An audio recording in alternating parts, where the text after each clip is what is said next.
Hello गाइसमोन, नै जोंनि बाक्सा रुपोहियाव लोगोफोर बाथौ फुजा जादों आरोना लोगोफोर।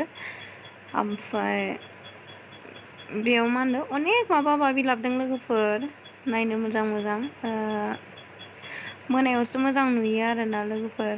दे नोंथांमोनाबो भिडिअखौ मोजां मोनोब्ला जोबजासिम नाय लोगोफोर। मा दं नोंथांमोननो शेयार खालामनोसै आङो। दिनै दोंसो 2 डे जादों लोगोफोर। मैया 15निफ्राय जादों आरोना, 15 अक्ट'बर। दिनै दों साननै जाबाय आरोना।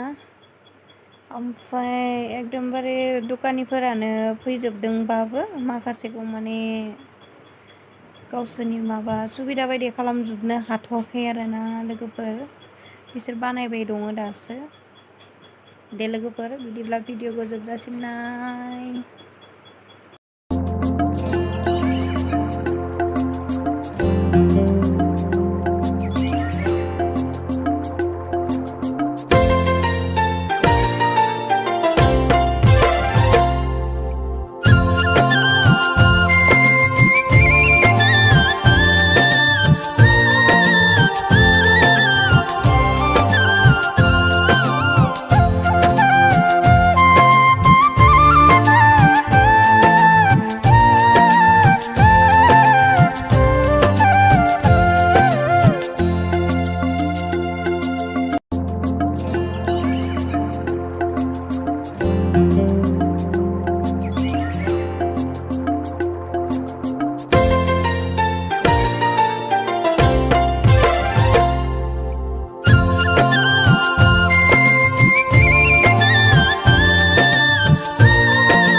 एकदम जों स्कुलनिफ्रायसो थांनाय जादों नालाय लोगोफोर, सानावसो नालाय जेबो नुवासै आरोना।